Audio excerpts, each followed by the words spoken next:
Pode passar. Vamos lá. Aqui é o artigo 71, parágrafo 4º. Parágrafo 4º que sofre uma alteração.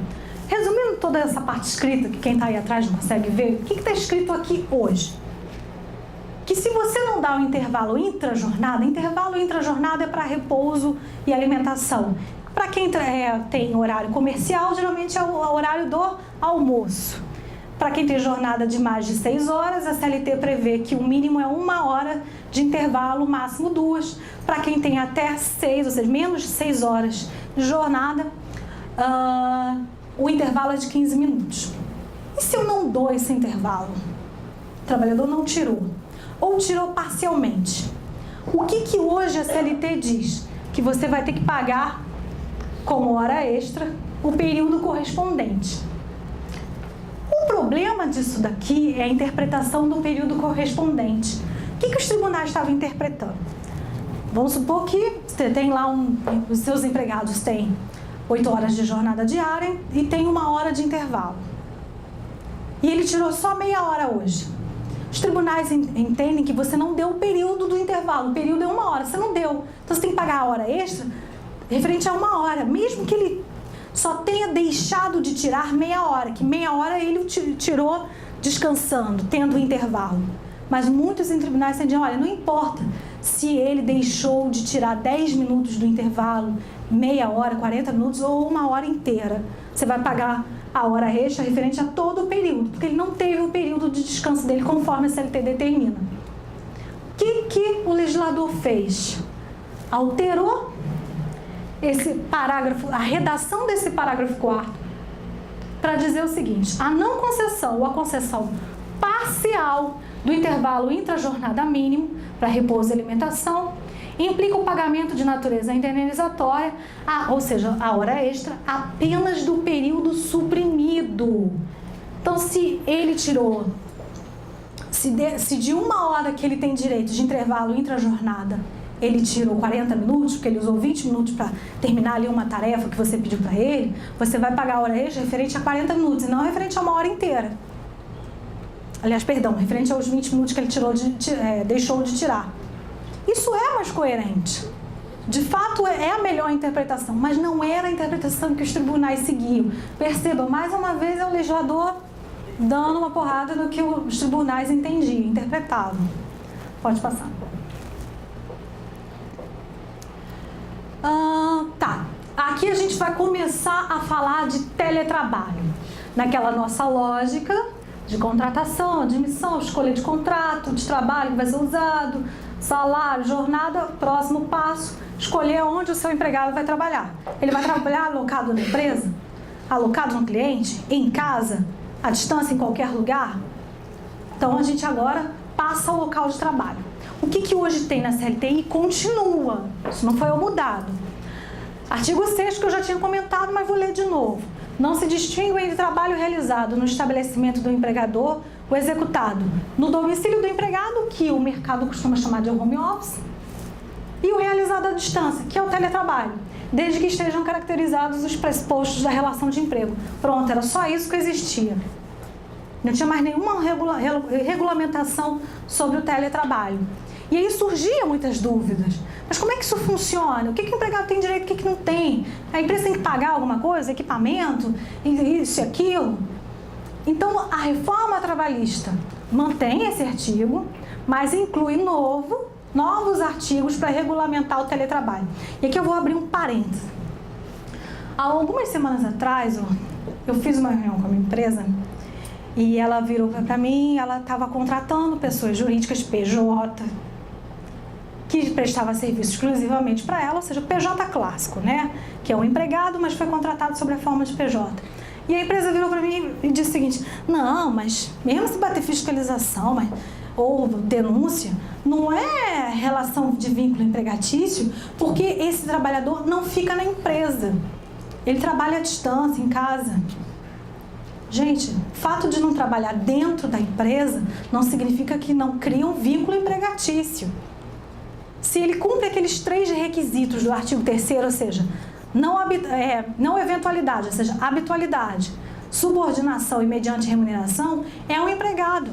A única exceção para isso foi agora a do trabalhador autônomo e o trabalho intermitente. Fora essas duas exceções, se tem aquelas 3 características ali, esse seu PJ vai ser considerado um empregado. Ele vai poder pedir vínculo. Então não importa se ele não trabalha, não, eu não boto ele aqui dentro da empresa, ele trabalha de casa. Não importa. Entendeu? O local da prestação de serviço, se em casa ou em qualquer outro lugar, já estava previsto na CLT, só não estava regulamentado. E agora a gente vai ver a regulamentação nova.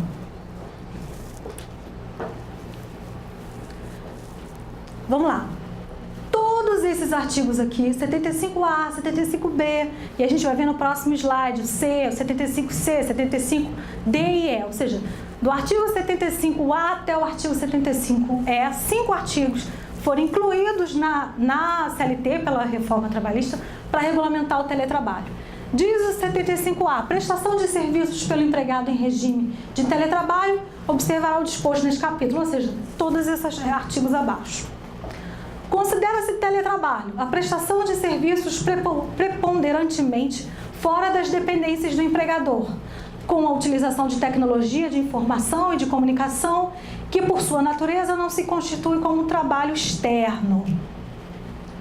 Parágrafo único. Isso aqui é interessante. O comparecimento às dependências do empregador para a realização de atividades específicas que exijam a presença do empregado no estabelecimento, no caso da empresa, não descaracteriza o regime de teletrabalho. Eu posso ter, por exemplo, contrato com alguns trabalhadores de teletrabalho, mas tem um dia específico na semana que eu preciso que ele vá na empresa. Ou às vezes nem é um dia fixo na semana. Às vezes ele trabalha direto à distância, mas na semana que vem vai ter uma reunião com o cliente de uma coisa que só ele pode explicar. Então ele vai ter que ir na empresa. O fato dele ir na empresa para executar uma tarefa específica, se ele for uma vez, 2 vezes, não vai descaracterizar o regime de contrato de trabalho de teletrabalho. Agora, uma coisa, a gente vai ver nos próximos, eu estou adiantando, eu sempre acabo adiantando o que está escrito posteriormente. A gente vai ver nos próximos slides que contrato de trabalho de teletrabalho tem que ser por escrito. Da mesma forma que o contrato de trabalho intermitente tem que ser por escrito, não pode ser verbal. O contrato de trabalho cujo local de trabalho seja a distância, seja um teletrabalho, também tem que ser por escrito. Tá? Pode passar. Então vamos lá. 75C, artigo 75C. A prestação de serviços na modalidade de teletrabalho deverá constar expressamente, ou seja, por escrito, foi o que eu já tinha falado antes, do contrato individual de trabalho, que especificará as atividades que serão realizadas pelo empregado. Parágrafo 1º desse mesmo artigo novo da CLT. Poderá ser realizada a alteração entre regime presencial e de teletrabalho, desde que haja mútuo acordo entre as partes, registrado, desde que ele fixa a questão do escrito, registrado em aditivo contratual. Quero mudar o regime de teletrabalho para presencial ou vice-versa, por escrito. Poderá ser realizada a alteração do regime de teletrabalho para presencial por determinação do empregador, garantido prazo de transição mínimo de 15 dias, com correspondente registro em aditivo contratual. Registro significa escrito. Agora, os 2 últimos artigos que tratam do teletrabalho, os artigos novos da CLT. As disposições relativas à responsabilidade pela aquisição, manutenção ou fornecimento dos equipamentos tecnológicos e da infraestrutura necessária e adequada à prestação do trabalho remoto, bem como o reembolso de despesas arcadas pelo empregado, serão previstas em contrato escrito. Ou seja, se eu vou botar ele para trabalhar em casa ou à distância, quem vai custear a internet? Eu vou custear ou o empregado vai usar dele? Tem que estar previsto no contrato de trabalho. Eu vou fornecer um notebook ou um desktop para ele ou ele vai usar o dele mesmo? Tem que estar previsto em contrato de trabalho. Inclusive, se ele vai usar o da empresa, é bom que esteja previsto no contrato de trabalho Se houver algum dano a esse equipamento, seja um telefone, um notebook ou qualquer outro equipamento que vocês utilizem, que vocês forneceu a esse trabalhador, que se houver um dano, que vai ser descontado no salário dele. Por que eu digo isso? Porque o artigo 462 da CLT prevê que você não pode fazer descontos no salário de empregado, a não ser que tenha sido acordado antes. Descontos relativos a danos. Mesmo que ele não tenha... Se for doloso, ou seja, ele teve a intenção de quebrar o aparelho da empresa, você pode descontar no salário dele, mesmo que não esteja previsto no contrato de trabalho. Mas se foi culposo, ou seja, ele foi negligente com aquele aparelho que você forneceu para ele, ele foi negligente, imperito, deixou lá jogado, mas ele não fez dolosamente, ele não quis quebrar. Você não pode descontar no salário dele o dano causado pelo empregado, a não ser que esteja previsto no contrato de trabalho. E no caso do teletrabalho, vai acontecer muito isso. Que em muitos casos, vocês vão ter que fornecer o equipamento. Claro, o trabalhador pode usar o próprio equipamento? Pode. E isso tem que estar no contrato. Telefone, ele vai ter que se comunicar com a empresa. Como é que vai ser? Ele vai usar o fixo dele, o celular dele? Ou a empresa vai dar um celular, uma linha? Vai pagar essa conta? Tem que estar lá escrito no contrato de trabalho. Aqui, parágrafo único, as utilidades mencionadas aqui não integram a remuneração do empregado. Ou seja, quais são as utilidades? Equipamentos.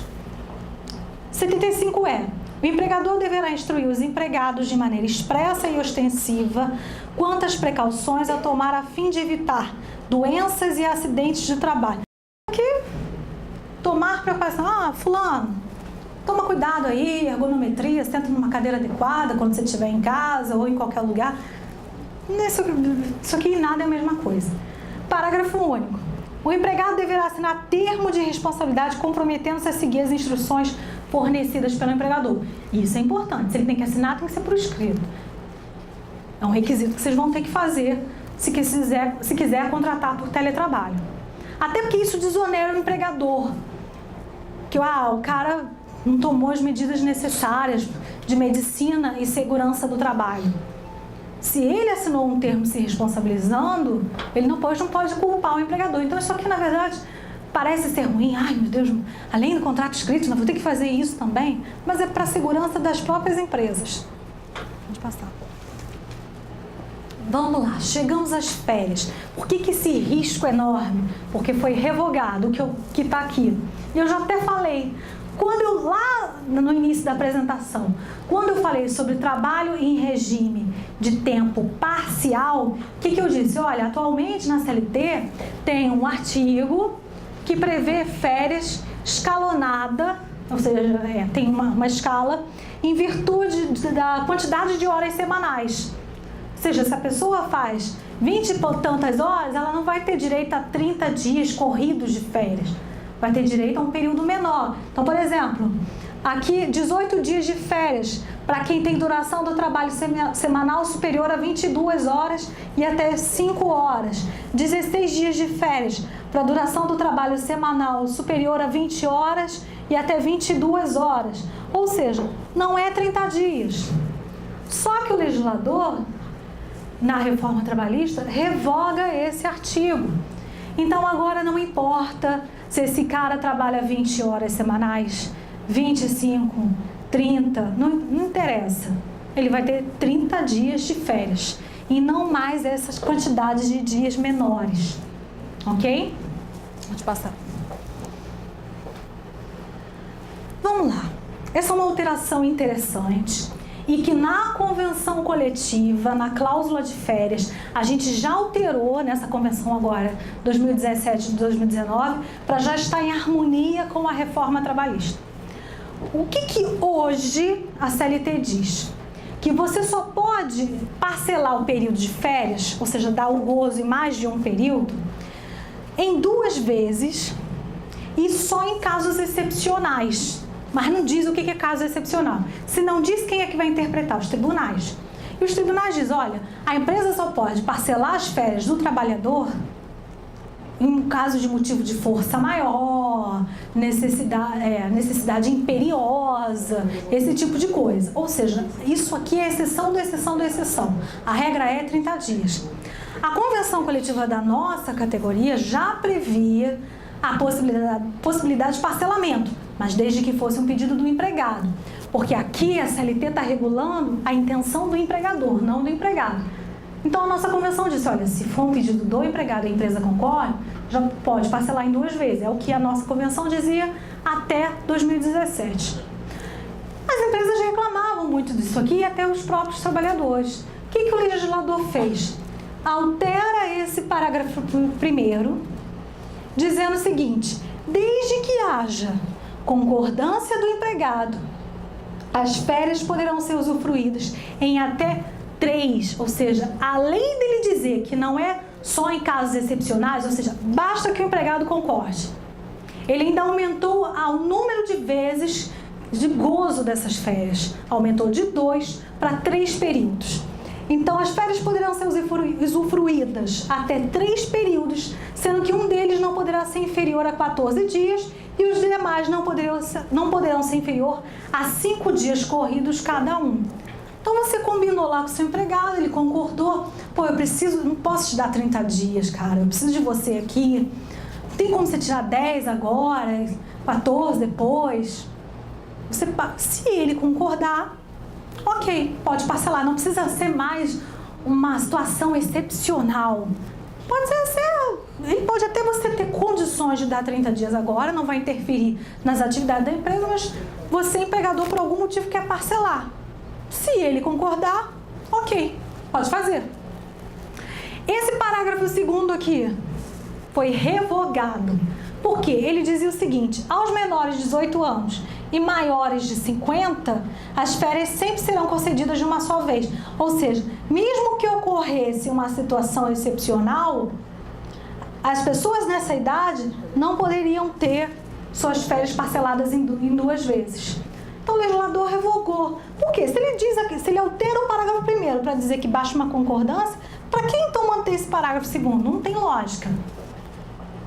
Aí ele acrescenta o parágrafo 3º nesse artigo 134 da CLT. Esse parágrafo não existia. O que diz esse parágrafo 3º? É vedado o início das férias no período de 2 dias que antecede feriado ou dia de repouso semanal remunerado. Não existia na CLT essa regra, mas na verdade já existia uma regra parecida na jurisprudência do Tribunal Superior do Trabalho, o TST. O TST tem um precedente normativo número 100, que diz o seguinte, o início das férias, seja coletiva ou individual, não poderá coincidir com sábado, domingo e feriado, ou dia de compensação de repouso semanal. Então, já existia essa regra por uma interpretação do tribunal. O que a reforma trabalhista fez? Ela inclui aquele parágrafo, mas ela ainda vai além aqui. Além do que o TST dizia, ela não diz que não pode só começar no dia do feriado ou no domingo. Não pode começar até 2 dias antes. Então é importante vocês se programarem, vocês se organizarem na concessão das férias, principalmente com o E-Social. Porque você não vai poder... Vocês sabem que a CLT determina que você tem que comunicar as férias ao empregado até 30 dias antes do início do gozo, certo? Muitas empresas não fazem isso. Ah, não, eu faço sim. Ah, sim, você dá um documento com data retroativa e ele assina um dia antes, né? Só que no E-Social não dá para fazer retroativo. Vai ter que mandar o evento, ou seja, o evento é a informação que dá concessão das férias, no prazo previsto na CLT, que é 30 dias antes. Então, aquele famoso jeitinho brasileiro, vamos fazer aqui, mas com data retroativa, igual a admissão, né? O cara já está trabalhando, você assina a CTPS dele 2 semanas depois, você fica lá segurando, esquece a CTPS do trabalhador na gaveta, tá aqui, tem que anotar, peraí, vou anotar, com data retroativa. No E-Social, não, tem que ser simultâneo. Simultâneo é um fato, ou ao prazo previsto é um fato. Se o prazo para comunicar as férias é de 30 dias antes, no E-Social tem que informar 30 dias antes. e não chegar lá um dia antes e pegar e informar retroativamente no e-social. E além disso, vocês já sabem que tem que ser 30 dias antes, e vocês não vão ter que olhar no calendário. Mas peraí, eu estou 30 dias antes do período que eu quero dar, mas vai chegar lá, vai ter um feriado? Tem um feriado, eu não posso comunicar 2 dias antes. Não pode iniciar até 2 dias antes do feriado. Não, eu vou ter que comunicar mais do que 30 dias antes do que eu imaginava. Olha como que vocês vão ter que se programar, se organizar internamente. Ok? Pode passar. Vamos lá. Intervalos para amamentação. O que a CLT prevê hoje? E foi um dispositivo novo que a reforma trouxe. Eu vou ler esses dois aqui, que é o artigo 396 e o parágrafo único. Vocês vão ver que eu escrevi ali, mantido, ou seja, a reforma não tirou. Mas para vocês entenderem a regra nova, eu preciso que vocês entendam que já existe. Então, diz o artigo 396, para amamentar o próprio filho, até que esse filho complete 6 meses de idade, a mulher, ou seja, a empregada de vocês, terá direito durante a jornada de trabalho a 2 descansos especiais de meia hora cada um. Aí vem o parágrafo único. Quando exigir a saúde do filho um período de 6 meses, poderá ser dilatado a critério da autoridade competente. Então, só que está na CLT e foi mantido, não foi tirado. Foi acrescentado uma regra nova complementando o que está aqui. O que diz o parágrafo 2º? Os horários dos descansos previstos no caput desse artigo deverão ser definidos em acordo individual entre a mulher e o empregador. Ou seja, esses 2 intervalos de meia hora, você agora vai combinar ali com a sua empregada. Ele falou que é por escrito? Não, só disse que é acordo individual, então pode ser verbal. Detalhe. A convenção coletiva da categoria de TI do Estado do Rio de Janeiro prevê uma regra relativa a isso. Ah, mas a regra caiu. Vai cair com a reforma? Lembrem-se, a reforma traz o artigo de que do negociado coletivo, ou seja, de acordo com a convenção coletiva, prevalece sobre a lei. Inclusive, até pontuar aqui, a gente poderia ter mantido na convenção coletiva, em relação ao banco de horas, a obrigatoriedade de acordo coletivo, mesmo a reforma dizendo que tem que ser por individual. Isso por quê? Porque a própria reforma diz que o acordo coletivo ou convenção coletiva prevalece sobre a lei. Mas a gente, na época da negociação, conseguiu convencer o CNTPD que era melhor, era mais simples, mais flexível, já adotar a regra da reforma trabalhista em relação ao banco de horas. Em relação a isso aqui, a gente não mudou a regra que está na convenção.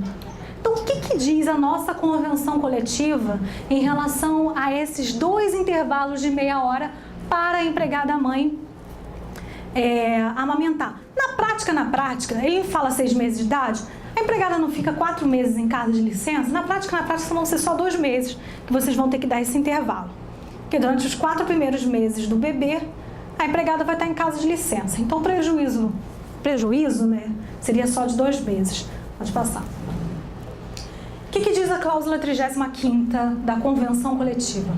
As empresas concederão à empregada, desde que devidamente comprovado, para amamentar o próprio filho até que este complete 6 meses de idade, a mulher terá direito, durante a jornada de trabalho, 2 intervalos de meia hora, ou seja, repetiu o que está na CLT, aqui não falou nada diferente. Aqui que a convenção coletiva inova. Ou será facultada à empregada sair 1 hora antes ou entrar 1 hora depois, sendo sua jornada de 8 horas. E proporcionalmente nas jornadas menores. Então, a convenção coletiva traz a regra, repete a regra da CLT, dos 2 intervalos de meia hora, mas dá a opção de sair 1 hora mais cedo ou 1 hora mais tarde. Mas se eu não quiser que a empregada saia 1 hora mais cedo ou 1 hora mais tarde, se eu quiser que ela tenha 2 intervalos de meia hora durante a jornada, eu posso fazer um acordo individual. Porque aqui eu não obriguei essa saída mais cedo, eu dei como opção. Tem um ou aqui. Esse ou aqui é importante, a palavrinha mágica. Se eu boto ou, é opção. Então eu posso fazer o que está lá na CLT. Não há conflito entre as normas. Pode passar. Alteração do contrato de trabalho. Esse artigo 468 da CLT é o que trata de possíveis alterações. E ele tem o que acontece?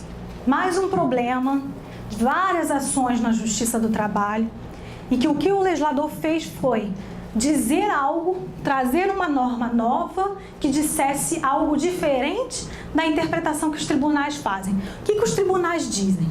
Você tem um trabalhador que exerce um cargo de confiança. E conforme está escrito lá no artigo 62 que a gente viu antes, cargo de confiança, a pessoa tem que receber pelo menos 40% a mais do que o restante da equipe a qual ele coordena, a qual ele administra. Então, isso é uma gratificação pela função do cargo de confiança. O cargo de confiança, conforme já previsto na CLT, você pode reverter, ou seja, ele foi contratado para uma função tal, depois eu passei pelo cargo de confiança, mas depois de 2 anos, eu acho que esse cara não tem que ficar no cargo de confiança, ele não tem aptidão para isso, eu quero que ele retorne ao cargo que ele ocupava antes.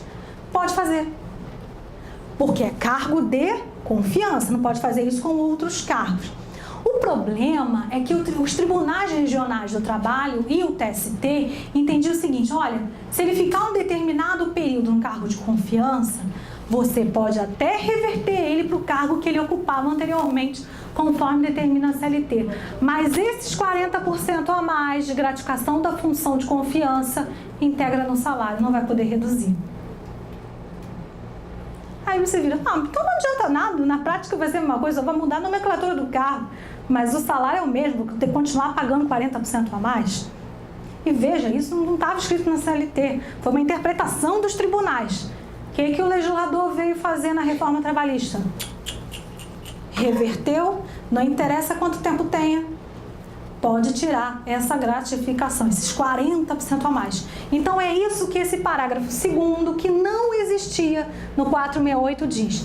Ele diz o seguinte: a alteração de que trata o parágrafo 1º deste artigo, que é essa alteração aqui de reverter para o cargo anteriormente ocupado, com ou sem justo motivo, não assegura ao empregado o direito à manutenção do pagamento da gratificação correspondente, que não será incorporada independentemente do tempo de exercício da respectiva função. Ou seja, eu posso ter um trabalhador, um empregado meu, há 10 anos no cargo de confiança, há 10 anos ganhando uma gratificação de 40% a mais, porque a CLT determina quando é cargo de confiança, e depois de 10 anos eu resolvo reverter ele para o cargo que ele ocupava antes do cargo de confiança, e eu vou poder tirar essa gratificação. Ok?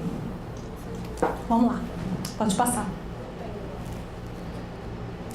Contribuição sindical. Olha que legal, né? Vou falar tanto da laboral quanto da patronal. Patronal é esta que atinge a TI Rio, atinge inclusive a mim, que o meu salário é pago com a contribuição sindical de vocês. Mas eu prezo muito pela transparência. Então vamos falar desse assunto abertamente, independentemente da gente ser um sindicato e receber contribuição sindical. Então é um tema delicado pra gente? É. Toda a estrutura do TI Rio é mantida com isso. Inclusive o meu salário, o salário da Manuela, os meninos que estão ali fazendo a filmagem, tudo isso. Mas vamos ser transparentes. Vamos falar aqui tanto laboral quanto patronal. Quais foram as alterações feitas? Os artigos da CLT que tratam de contribuição sindical, eles não foram revogados. Eles continuam. O que foi incluído neles é uma expressão. São 2 ou 3 palavrinhas mágicas que acabam tornando facultativa. Primeiro, vamos lá. São vários artigos que tratam da contribuição sindical que foi incluída essa expressão. Artigo 545 da CLT. O que hoje ele diz? Os empregadores ficam obrigados a descontar na folha de pagamento dos seus empregados, desde que por eles devidamente autorizados, as contribuições devidas ao sindicato quando? Por este notificado, salvo quanto a contribuição sindical cujo desconto independe dessa formalidade. Esse artigo ele não trata daquela contribuição sindical que incide sobre a folha de março, paga em abril. Essa daqui fala daquela prevista em convenção coletiva, assistencial, para fortalecimento, não importa o nome que você dê. Então, para essa, você precisa, pelo 545, você precisa de uma autorização expressa. Por isso que o SINDPD abre prazo para apresentação de carta de oposição. Porque se ele não fizer isso, ele está descumprindo isso aqui. Agora, ele diz que, salvo quanto a contribuição sindical. Essa não. Essa você desconta porque ela é obrigatória. Aí o que o legislador fez na reforma trabalhista? Aquela redação que está ali é a mesma que está aqui. Mas essa parte em preto, ele tira. Ou seja, não tem mais uma exceção para contribuição sindical. Contribuição sindical também, para ser descontada, vai precisar de autorização expressa do empregado. Vocês veem que ele só retirou um trechinho ali do artigo. Vamos ao próximo artigo da CLT, que trata de contribuição sindical. As contribuições devidas aos sindicatos pelos que participem das categorias econômicas, categoria econômica é patronal, empresarial, ou profissional, ou seja, laboral, representadas pelas referidas entidades, serão sob a denominação do imposto sindical, pagas, recolhidas e aplicadas na forma estabelecida nesse capítulo. Você viu, no momento algum ele disse que é facultativo, aqui é regra atual, deverão, palavra mágica, toda vez que você vê a palavra deverão é obrigatoriedade. Aí, o que o legislador fez? Ele aqui, na reforma trabalhista, ele repete esse texto, mas bota uma vírgula no final que muda a história. Ele diz, repete o mesmo texto, as contribuições devidas aos sindicatos pelos participantes das categorias econômicas, quem participa da categoria econômica é a empresa, ou participantes da categoria profissional, ou seja, os trabalhadores, representadas pelas referidas entidades, ou seja, pelos referidos sindicatos, serão sob a denominação de contribuição, pagas, recolhidas e aplicadas na forma estabelecida nesse capítulo. Até aí, igual que tem aqui. Aí o legislador bota uma vírgula, desde que prévia e expressamente autorizada. Então, quando chegar em março do ano que vem, vocês só vão calcular a contribuição sindical laboral e pagar em abril para o sindicato laboral, no caso de vocês, o SINDPD-RJ, se cada trabalhador de vocês expressamente tenha autorizado. Aí vocês vão perguntar, falou da laboral, mas e a patronal, Luísa? Não vou fugir da raia. O que vai acontecer com a patronal? A patronal não é descontada, você não desconta do salário de ninguém. Você pega a guia e paga, porque você é empresa. Vai chegar em janeiro, a guia vai ser enviada. E vocês vão decidir se vocês vão recolher ou não a patronal. Claro, gente, muitos aqui são atendidos por mim, pela Manuela e por toda a equipe do TI. Os serviços e os benefícios do TI, inclusive a assessoria jurídica, inclusive palestras e seminários, só serão fornecidos a quem recolher a contribuição sindical. Ah, mas poxa, não é voluntário? Mas a gente também não é obrigado a prestar serviço a quem não recolhe. Porque se a gente também não tem o financiamento, como é que vai manter a equipe? O meu salário, por exemplo, como é que vai pagar? Eu sou empregada do TI, eu sou advogada seletista do TI. Ok, vocês podem não gostar de mim. Não quero pagar porque eu não gosto daquela advogada TI. É bom mesmo que demita ela. Ok, é uma opção de vocês. Mas toda a estrutura é mantida por essa contribuição. Não vai chegar em janeiro, vocês vão receber a guia patronal. Ou vocês podem entrar no site do TI e vocês decidam se vocês acham que vale a pena pagar para continuar usando os serviços e benefícios. Se você acha que não vale a pena, é uma decisão de cada um de vocês. Ok? Isso. Vamos lá. Continuando aqui. Eu já li esse aqui, né? Mais um aqui. Mais um artigo da CLT que trata de contribuição sindical. São vários. Artigo 579. Vou ler esse que está aqui embaixo. A contribuição sindical é devida por todos aqueles que participarem de uma determinada categoria econômica, ou seja, empresarial, ou profissional, ou seja, laboral, em favor do sindicato representativo da mesma categoria ou profissão. Então, veja, a contribuição sindical é devida. Então, hoje ela é obrigatória. Qual é a alteração que o legislador faz lá no 579? O desconto da contribuição sindical está condicionada à autorização prévia e expressa dos que participarem de uma determinada categoria econômica ou profissional. Na verdade, vai ser mais a profissional, porque, como eu volto a repetir, empresa você não desconta de ninguém, você paga de você mesmo.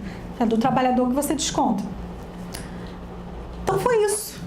O resto do artigo que está em preto aqui é repetição do que está escrito aqui. Ele acrescenta isso, ó, está condicionada. Se ele deu autorização, pode descontar. Vamos passar. Ainda em contribuição sindical, você vê quantos artigos da CLT tratam de contribuição sindical. 582. Os empregadores são obrigados... aqui a gente está falando patronal. Então, a gente está falando no caso de vocês enquanto empresa e não enquanto empregados. Então, estamos falando da contribuição que vocês recolhem para TI Rio. Os empregadores são obrigados a descontar... perdão, aqui ainda é trabalhador, não é patronal não. Os empregadores são obrigados a descontar na folha de pagamento de seus empregados, relativo ao mês de março de cada ano, a contribuição sindical por estes devida, ou seja, hoje é obrigatório, então é devido, aos respectivos sindicatos. O que a reforma faz? Repete o texto que eu acabei de ler para vocês, mas bota ali, que autorizarem prévia expressamente o seu recolhimento. Mais outro artigo aqui que trata... Você vê que a expressão é sempre a mesma. Autorizarem prévia expressamente. Autorizarem prévia expressamente. Ele pegou todos os artigos da CLT que trata de contribuição sindical e incluiu essa expressão. Autorizarem prévia expressamente. Só fez isso. E o restante do texto ele repete. Mesma coisa aqui, 583. O recolhimento da contribuição sindical referente aos empregados e trabalhadores avulsos, como por exemplo trabalhador autônomo, será efetuado no mês de abril de cada ano e o relativo aos agentes, autônomos e profissionais liberais realizar-se no mês de fevereiro. 583, repete o mesmo texto, porém no final bota uma vírgula e diz, observada a exigência de autorização prévia e expressa. Vamos passar. Agora sim, é o que eu tinha falado antes, que era da patronal, não. Agora, no 587 é que é a patronal.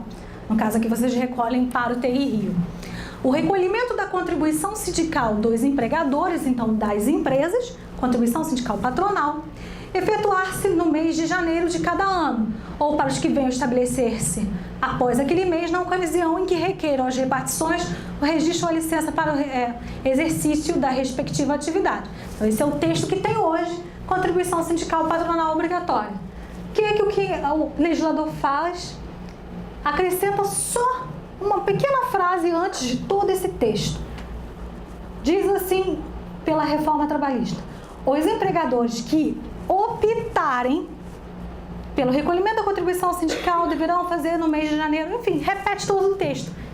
Ele só coloca a frase que optar. Então, chegou em janeiro, você recebeu a guia. Foi aquilo que eu falei, se você acha que não vale a pena, TI Rio não presta serviço de direito, não me interessa pela assessoria jurídica, pela pesquisa de RH, participar da cota, enfim, qualquer outro serviço ou benefício dado pelo TI Rio, não vou recolher. Agora, o fato de você não recolher a contribuição sindical não significa que você não seja representado pelo TI Rio. O que isso significa? Que a convenção coletiva celebrada pelo TI Rio continua sendo aplicada às empresas de vocês, ainda que não recolham a contribuição sindical. Isso o legislador não alterou.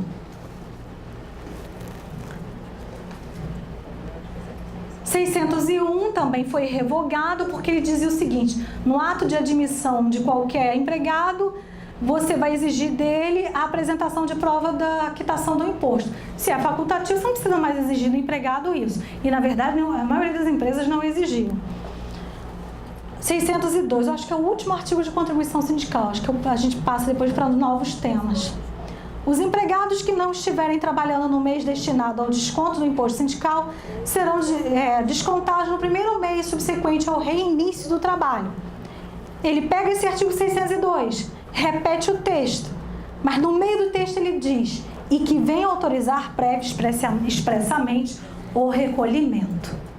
A gente parou aqui, a gente fechou a contribuição sindical, então agora a gente vai para um novo tema dentro ainda da reforma trabalhista, que é um tema das 4 previstos para o seminário de hoje. Pode passar. Acho que foi. Bom, esse aqui é o famoso negociado sobre o legislado. Então, esse é o artigo que foi incluído na CLT, que trata que convenção e acordo coletivo de trabalho tem prevalência sobre a lei, quando, entre outros, dispuserem sobre 2 pontos. Ele elenca um monte de temas aqui que vai estar nos 2 próximos slides. Agora, o que eu quero chamar a atenção? Entre outros, o que isso significa? Que o rol de temas que eu vou passar aqui embaixo não é taxativo, é exemplificativo, porque entre outros significa que outros temas poderão ser objeto de acordo coletivo ou convenção coletiva e vão prevalecer sobre a lei. Os únicos temas que não prevalecem sobre a lei se posto em acordo ou convenção coletiva são aqueles que estiverem elencados no artigo 611b, que também foi incluído pela reforma trabalhista. Então, tem um artigo que foi incluído pela reforma que diz, olha, os temas abaixo não podem ser objeto de acordo ou convenção coletiva. Outra questão em relação a isso aqui.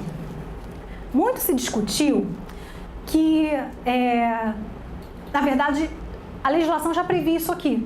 E, de fato, não só a legislação, a Constituição. Se vocês pegarem o artigo 7º da Constituição Federal, ele tem um inciso, tem vários incisos nesse artigo. Um deles diz sobre o reconhecimento das convenções e acordos coletivos como norma, ou seja, ele está reconhecendo que tem força de lei.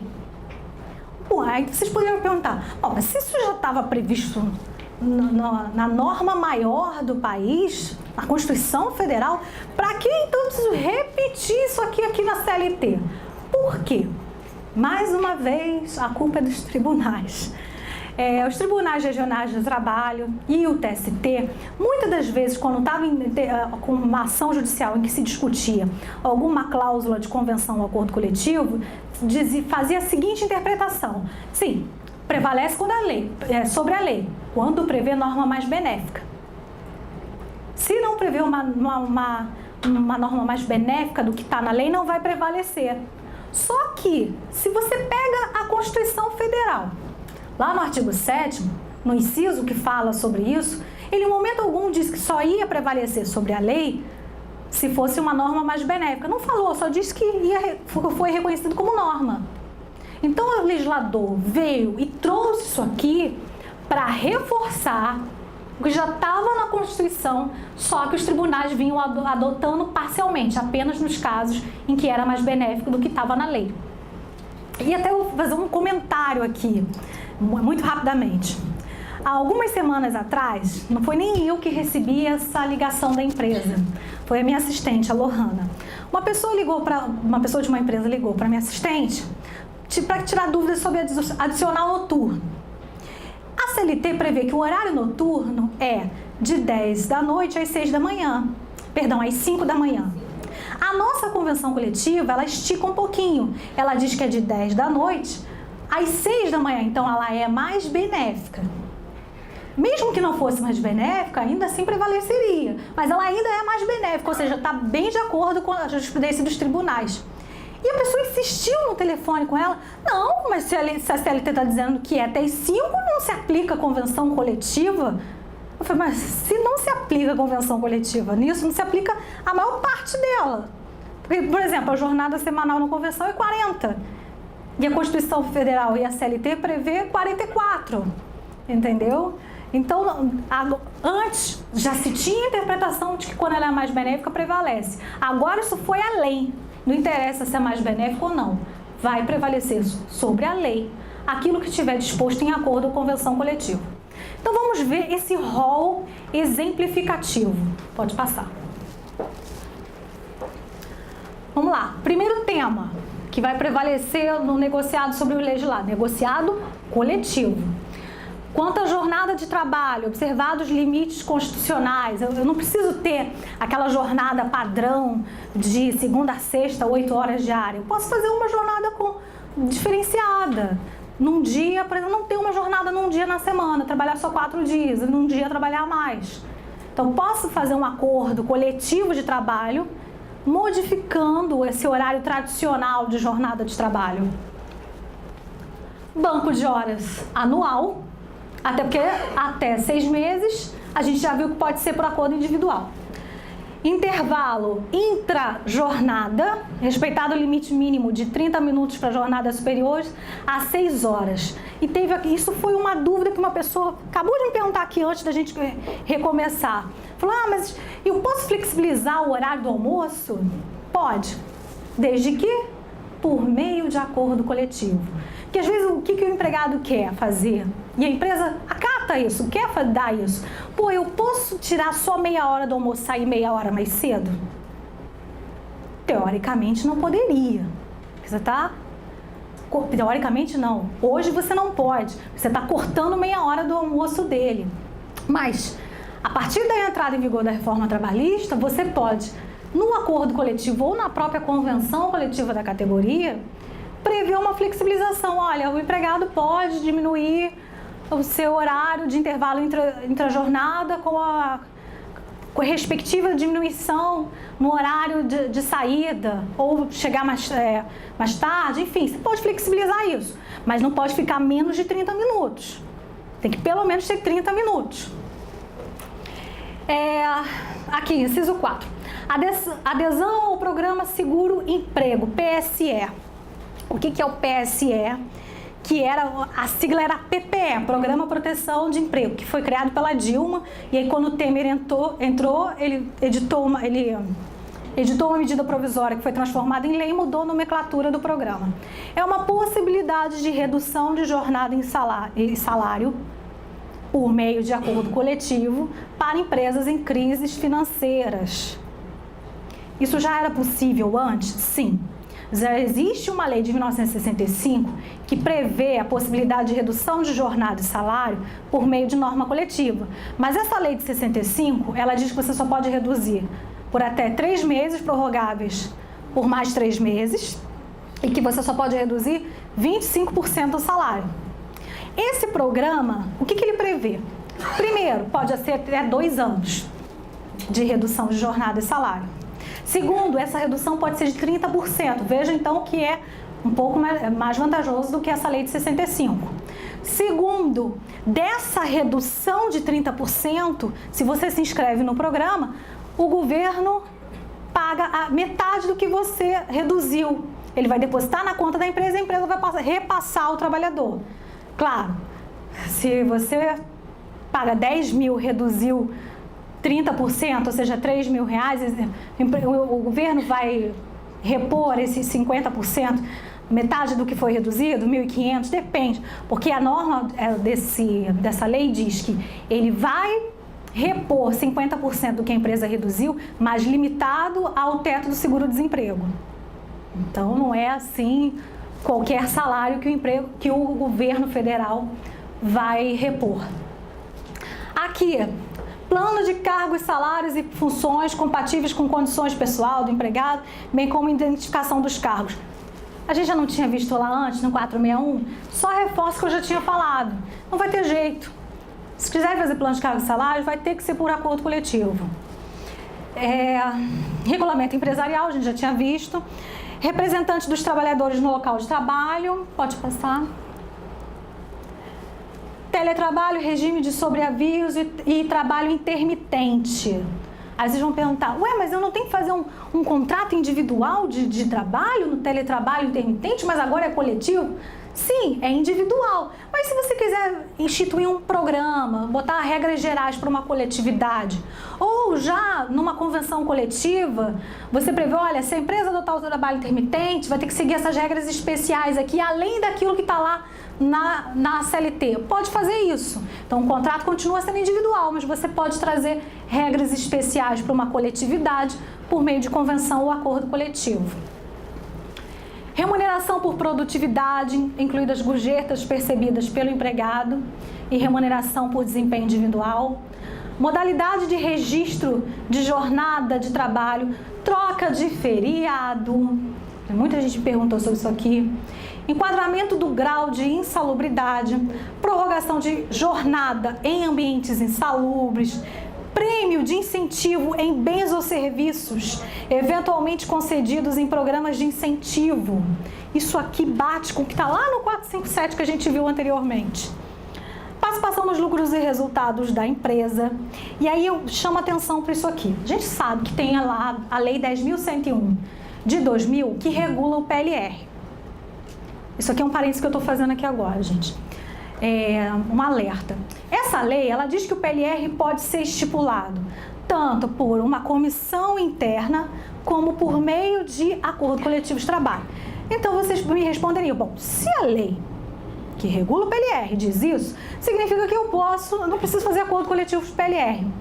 Pois é, eu também concordaria com você, mas a Receita Federal, isso eu não estou falando que eu ouvi dizer, não, eu vi casos mesmo, empresas que chegaram para mim foram fiscalizadas pela Receita Federal. Pegou várias empresas que tinham instituído o PLR apenas por norma interna e desconsiderou aquelas verbas pagas como PLR. Ela entendeu que era verbas de natureza salarial, que não era salário. Além disso, uma outra questão. Muitas vezes a empresa chega para mim, doutora Luísa, eu quero fazer um acordo coletivo PLR, mas é retroativo, é sobre o período de apuração de 2016. A gente está agora, outubro de 2017, quase acabando o ano, o cara quer fazer um acordo coletivo de PLR do período de apuração de 2016. Pode. Olha, a lei 10.101, que é a lei do PLR, não veda. Mas o que a Receita Federal entende? Se você vai instituir um PLR, é para estimular seus empregados a produzir mais para atingir a meta e assim ter o direito de ganhar aquele PLR, certo? Se você está instituindo o PLR depois que já passou o período de apuração, você não está dando estímulo nenhum. Isso é uma forma de você burlar, porque você sabe que PLR só incide imposto de renda, não incide INSS e nem FGTS. Então, já teve decisões no CARF, que é o Conselho Administrativo de Recursos Federais, e o CARF entendeu que PLR feito, acordo de PLR celebrado depois do período de apuração não tem validade, que aquelas verbas dadas daquela maneira são verbas de natureza salarial. Então a empresa chega para mim, pede, fala, eu alerto, quer fazer mesmo assim? Ok, mas já está sabendo dos riscos que vai ter, ok? Vamos lá.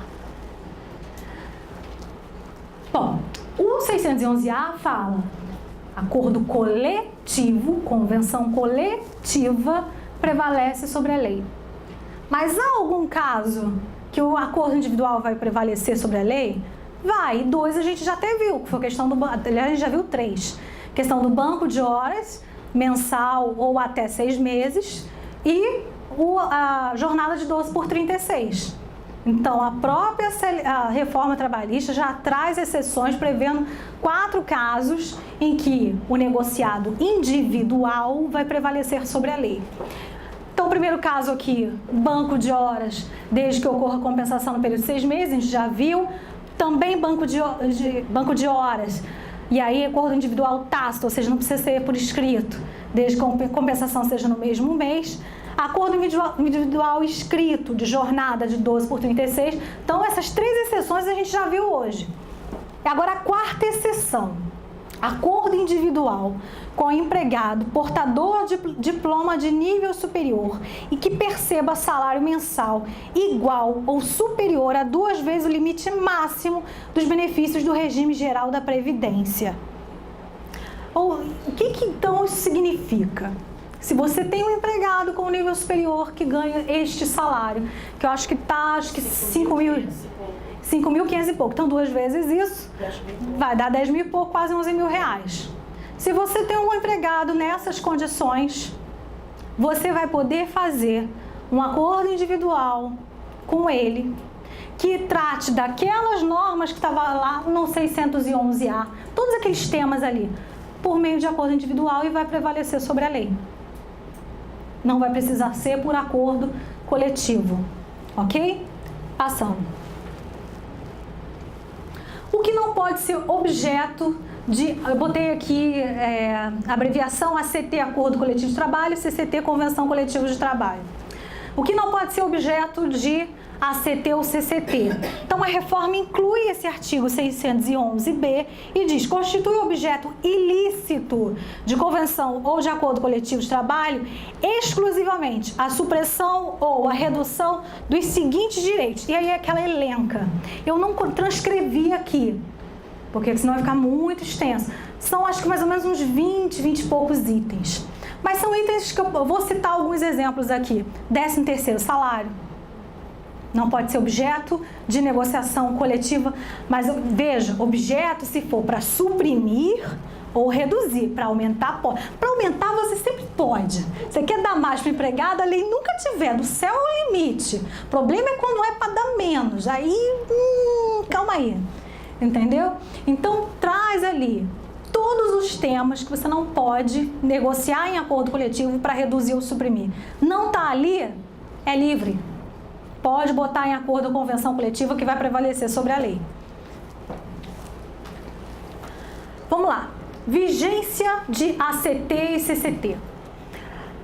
Hoje na CLT, o parágrafo 3º do artigo 614 diz o seguinte: será permitido estipular a duração de convenção ou acordo superior a 2 anos. Perdão, não será permitido. Não será permitido estipular duração de convenção ou acordo coletivo superior a 2 anos. Então, o instrumento coletivo só pode ter no máximo 2 anos de vigência. A norma está clara, não está? Pois é. Mas o que o TST fez? Que loucura! O TST pegou esta norma da CLT e flexibilizou, estendeu a interpretação disso aqui. Diz o seguinte: tem 2 anos de vigência, sim, no máximo 2 anos, mas as normas previstas naquele acordo ou convenção coletiva aderem ao contrato de trabalho do empregado e só podem ser suprimidas ou modificadas mediante um novo acordo coletivo. O que o TST fez com isso? Isso está nessa súmula 277 que eu transcrevi aqui embaixo. O que ele quis dizer? Olha, por mais que tenha 2 anos de vigência, mas aquelas normas vão continuar em vigor, mesmo que passados os 2 anos, enquanto você não negociar um novo acordo ou convenção coletiva. Eu acho que aqui o TST extrapolou e muito, legislou sobre o assunto, ele não é da competência dele. Legislar. Interpretar é uma coisa, você legislar é outra. Você está dizendo que é 2 anos de vigência? São 2 anos de vigência. Isso a gente chama de ultratividade da norma. Então, o que o legislador fez? Pegou este parágrafo 3º e repetiu o mesmo texto. Não será permitido estipular duração de convenção coletiva ou acordo coletivo superior a 2 anos. E aí botou uma vírgula. Sendo vedada a ultratividade. Então, não tem essa das normas aderirem ao contrato de trabalho. O que isso significa na prática? Às vezes falando, mas como é que isso funciona? Vamos supor antes que o TI e o SINDPD estão negociando a convenção coletiva. Vou pegar o exemplo do ano passado, que acho que a gente só fechou em dezembro, não foi? Esse ano é que foi rápido, mas foi ano passado, acho que só foi em dezembro.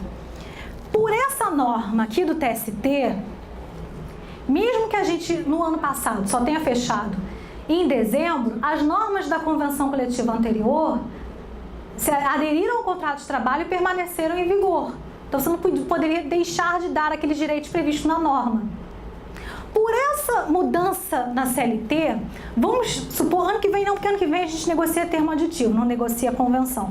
Mas em 2019, quando a gente for negociar, o TI Rio e o SINDPD negociar a convenção coletiva, 2019 e 2021. Se a gente levar 5 meses em negociação, as normas da convenção coletiva anterior, que perdeu a vigência, se elas não vão mais aderir ao contrato de trabalho, elas deixam de vigorar. Então você pode, por exemplo, desses 5 meses, deixar de pagar vale-refeição. Ora, a convenção coletiva não está mais em vigor, acabou a vigência dela, só vou voltar para pagar vale-refeição quando tiver uma nova convenção coletiva dizendo que eu tenho que pagar. Então é assim, é isso que quer dizer na prática. Antes não, o TST dizia, não, olha, aderiu o contrato de trabalho, só vai mudar se você fizer um novo instrumento modificando essa norma aí. Entendeu? Pode passar. Mas pode retroagir? Quando fizer o acordo? Não, a convenção ela é sempre retroativa à data base. Então, mas você pode, por exemplo, Isso já aconteceu na Convenção Coletiva 2015 e 2017. Como a gente só fechou lá em dezembro, o salário é uma norma que a gente não pode mexer. Tem que ser sempre retroativa à data base. Mas eu me lembro que em 2015, o Vale Refeição, a gente não colocou retroativa a setembro. A gente botou a partir de dezembro. Foi a partir do mês que a gente fechou a negociação. Entendeu? O salário é que não dá. O salário tem que ser sempre na data base. Esse aqui, 620. Prevalência de ACT e CCT. O que hoje o artigo 620 da CLT diz?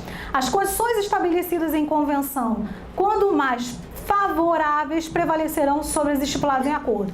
Então, vamos supor que tem a convenção da categoria de TI, aqui do Rio, prevê uma norma mais benéfica. Você fecha um acordo com o SINDPD com uma norma menos benéfica. A convenção prevalece. As normas que você colocou no acordo não vão prevalecer.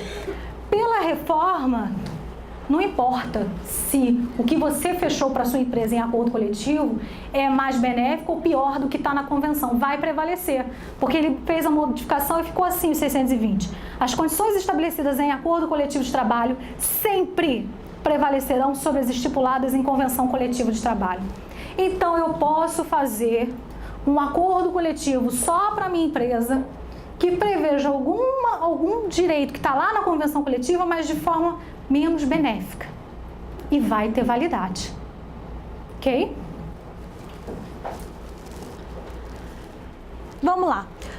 Naquela nossa linha de raciocínio, passamos pela fase pré-contratual, fase contratual de contratação, admissão do empregado, curso do contrato de trabalho, tudo que acontece nesse curso. Chegamos ao momento da rescisão. Quais foram as alterações na CLT feitas pela reforma que mexem nessa parte de extinção do contrato de trabalho?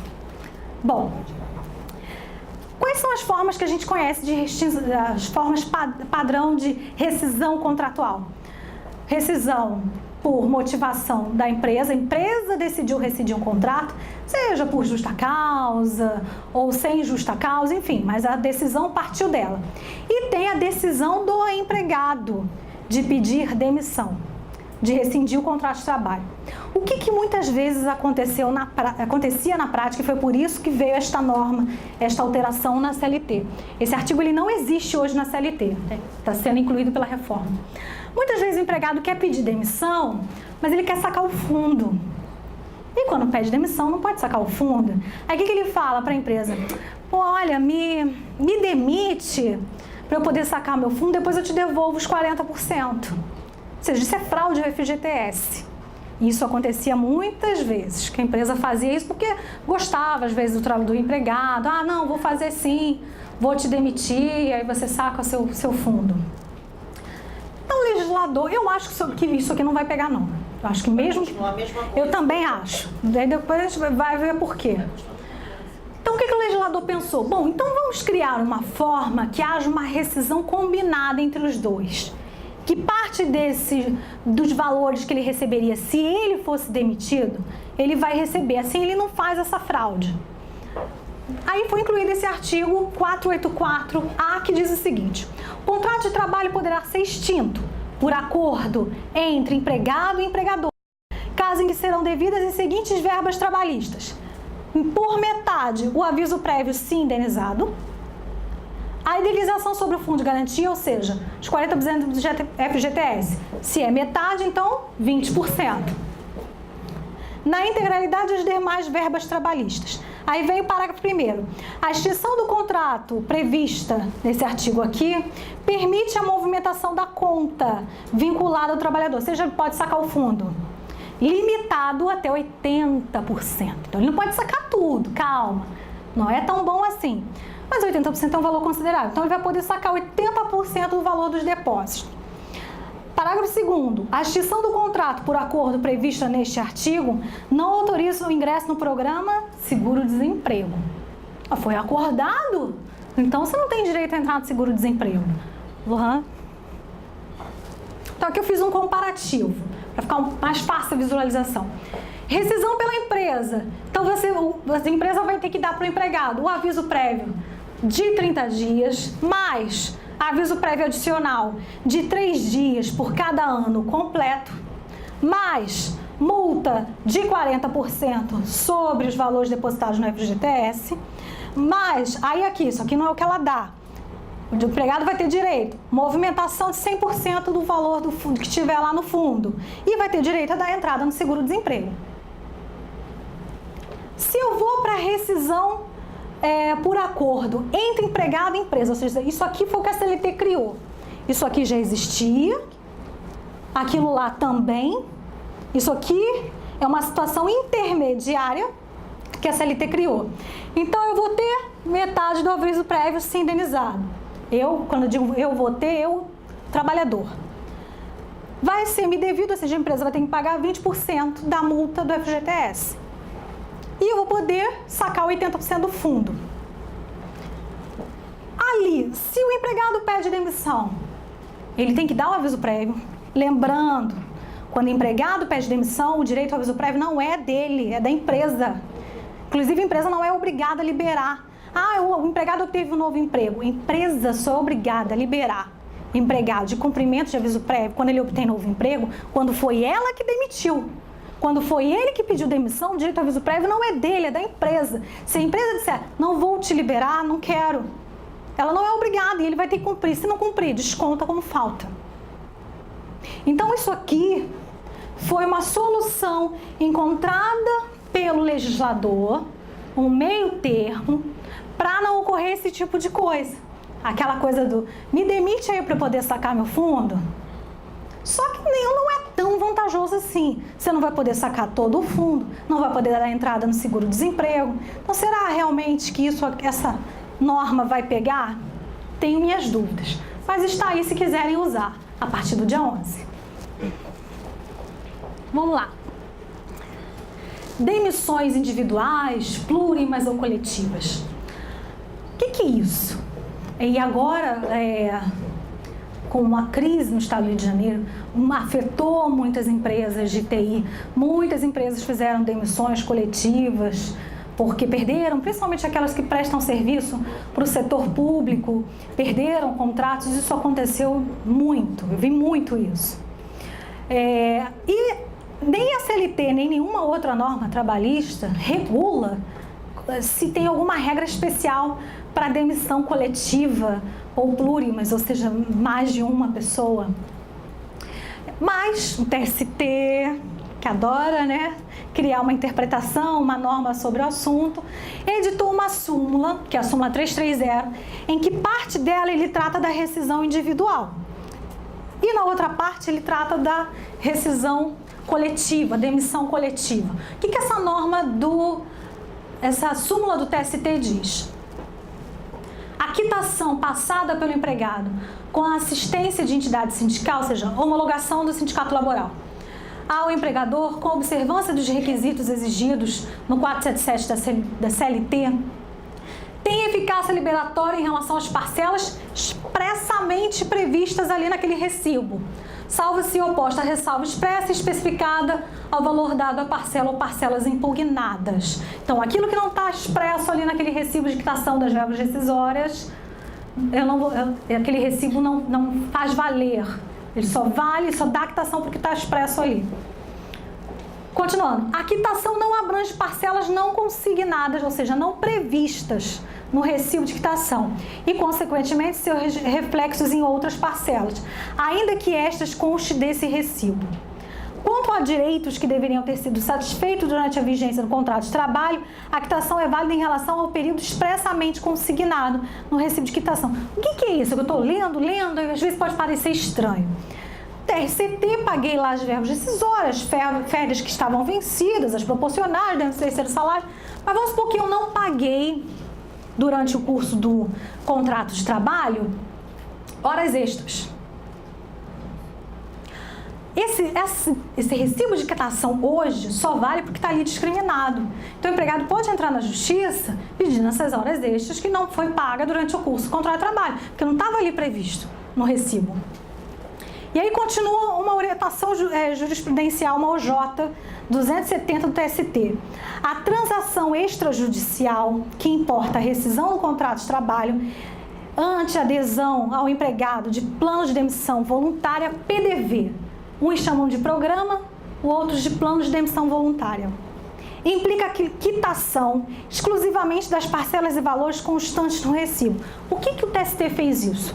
Começou a ter muito PDV, planos de demissão, programas de incentivo à demissão voluntária, e nesses planos previa que o empregado, ao aderir a esse plano de demissão voluntária, ele dava quitação de todas as verbas da relação contratual, não só ali das rescisórias, mas durante o curso contra trabalho. Aí o TST falou, não, calma aí, só o que tiver exclusivamente ali previsto, não pode ficar botando uma cláusula genérica, está quitado todas as verbas relativas à relação empregatícia, ao período de vigência do contrato de trabalho. Não, tem que especificar. E aí, pode passar. Vem a reforma trabalhista para regular esse tipo de situação, que antes só estava regulada por uma súmula do TST. Então, foi incluído esses dois artigos, eles não existem hoje na CLT, estão sendo incluídos pela reforma. As dispensas imotivadas individuais, plurimas ou coletivas, demissão coletiva, equiparam-se a todos os fins, não havendo necessidade de autorização prévia de entidade sindical ou de celebração de convenção coletiva ou acordo coletivo de trabalho para sua efetivação. Por que isso aqui? Porque os tribunais entendem ainda que demissão coletiva só pode ser feita por meio de acordo coletivo ou convenção coletiva. Não vai precisar mais. Aí agora vem aquela parte que eu expliquei antes. Plano de demissão voluntária ou incentivada, ou PDV, para dispensa individual, plurima ou coletiva, previsto em convenção coletiva ou acordo coletivo de trabalho, enseja quitação plena e irrevogável dos direitos decorrentes da relação empregatícia, não é só das verbas rescisórias, é de toda a vigência do contrato de trabalho, salvo disposição em contrato estipulada entre as partes, a não ser que você tenha escrito lá no acordo coisa diferente. Então, sua empresa está numa crise financeira, precisa fazer uma demissão coletiva, e aí ela prevê em acordo, faz um acordo coletivo, se quiser ela pode não fazer, mas aí ela faz um acordo prevendo que todas as verbas estarão quitadas de toda a relação empregatícia. Esse empregado depois não vai poder entrar em juízo dizendo o seguinte, não, eu só recebi as verbas rescisórias, mas durante o curso contra trabalho, esse empregador deixou de me pagar essa e essas verbas. Não, mas o acordo coletivo aprovado em Assembleia dos Trabalhadores disse que era dado quitação plena e irrevogável dos direitos decorrentes da relação empregatícia. Relação empregatícia é todo o período do contrato de trabalho, desde a admissão até a rescisão. Ok? Vamos à famosa homologação, que é muito sofrimento, que as empresas passam no SINDPD, muitas ressalvas. Ai, SINDPD não ressalvou aqui, ressalvou ali, eu atrasei 15 minutos e ele mandou o trabalhador embora e aí remarcou a homologação. Quantas e quantas vezes eu não atendi ligação, recebi e-mail das empresas reclamando sobre isso. Qual é a norma que a gente tem hoje na CLT? Que contratos de trabalho com mais de 1 ano de vigência, feita a rescisão, é obrigatória homologar no sindicato. E aí vocês vão dizer, não, mas também pode ser no Ministério do Trabalho. Sim, existe uma ordem de preferência. Primeiro, sindicato laboral, se ele não estiver na mesma região onde está a sua empresa, você pode ir no órgão local do Ministério do Trabalho. Se não tiver um órgão local do Ministério do Trabalho, você pode ir na Defensoria Pública ou no Ministério Público do Trabalho. Se não tiver, você ainda pode ir no Juiz de Paz. Mas então, a cidade do interior, bem no interiorzão, que lá não tem sindicato, não tem órgão local do Ministério do Trabalho, não tem nada, só tem um Juiz de Paz. Você pode fazer homologação com ele. Hoje é isso que prevê a norma trabalhista. Então, você tem que fazer homologação. O que a reforma faz? Altera o 477, revoga o parágrafo 1º do 477 da CLT e modifica o caput para dizer o seguinte: você não é mais obrigado a homologar a rescisão de contrato de trabalho. Tenha este contrato menos de 1 ano ou mais de 1 ano. Você só tem que comunicar aos órgãos competentes. O que ele está querendo dizer ali? Quando o E-Social entrar em vigor, isso é um evento, uma rescisão contratual. Vocês vão ter que informar isso ao E-Social. É vocês vão ter que fazer. Não precisa mais homologar, a partir do dia 11. A gente vai ver mais lá na frente, quando a gente chegar no tema da convenção coletiva, que esta cláusula da convenção sobre homologação já foi adaptada também. Vamos lá, pode passar.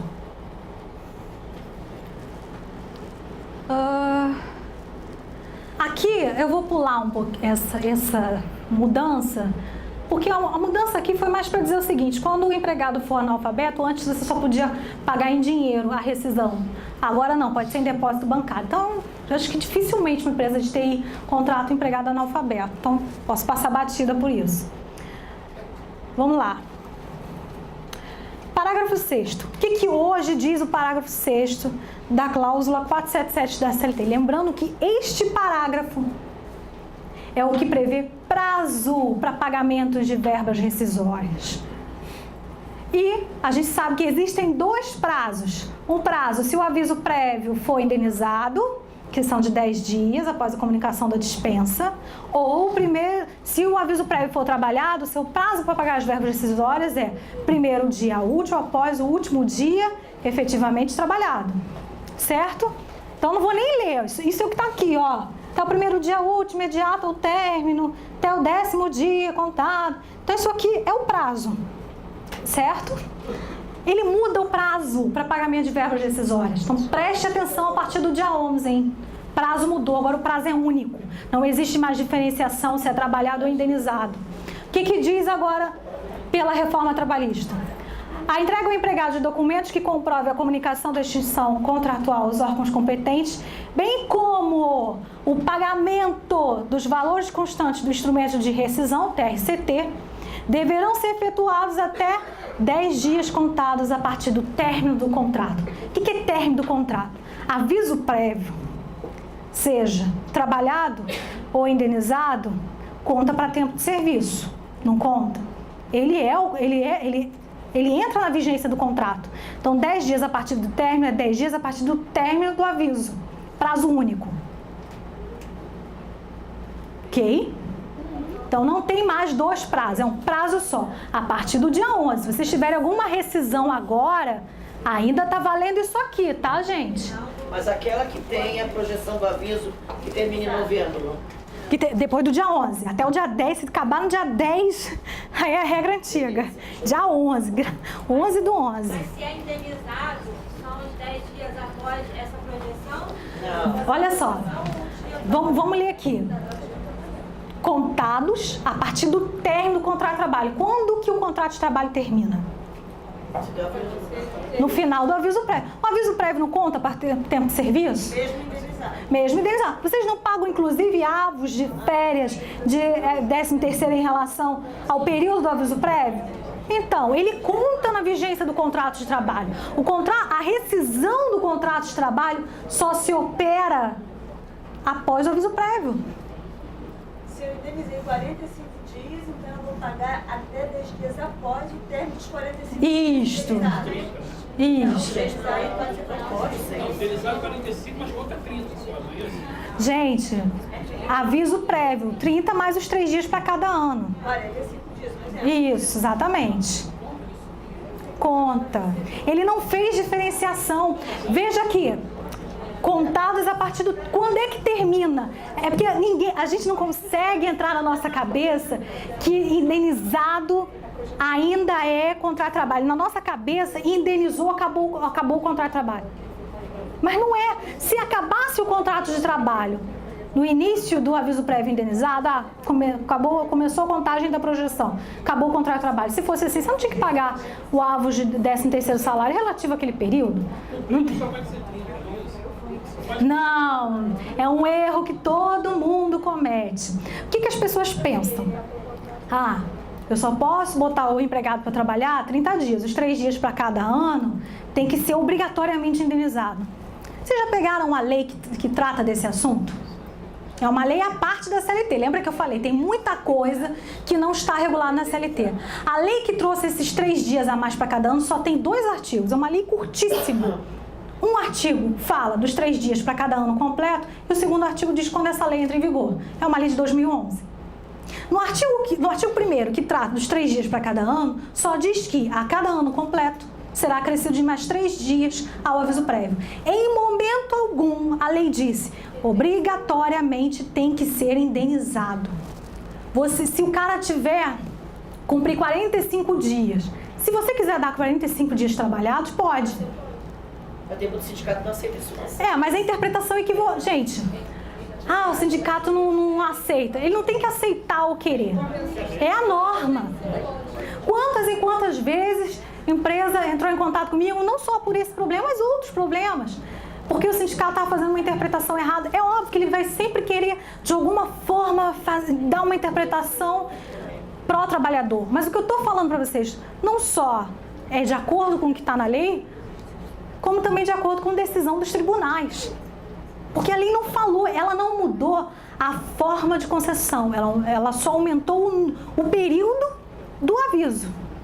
Agora, lembrem-se, não é porque aumentou o período do aviso que não vai ter aquelas reduções, lembram? 7 dias ou 2 horas. Então eu posso, eu quero todo o aviso prévio trabalhado, ou seja, ele tem 45 dias, quero tudo trabalhado. Mas se ele optar pela redução dos 7 dias, então ele não vai trabalhar 45, ele vai trabalhar 38. Então isso tem que ser levado em conta. Inclusive, eu atendi uma empresa essa semana, teve um problema que confundiu data para pagamento das verbas rescisórias, porque esqueceu de considerar a redução dos 7 dias. Isso tem que ser considerado, entendeu? Agora, vamos supor nesse exemplo dos 45. Se eu quiser dar 20 trabalhado e 25 indenizado, posso. Então, a forma de concessão são 3 possíveis. Ou tudo indenizado, ou tudo trabalhado, ou parcialmente indenizado. E esse parcialmente indenizado não é necessariamente 3 dias a mais. E parcialmente trabalhado, tá?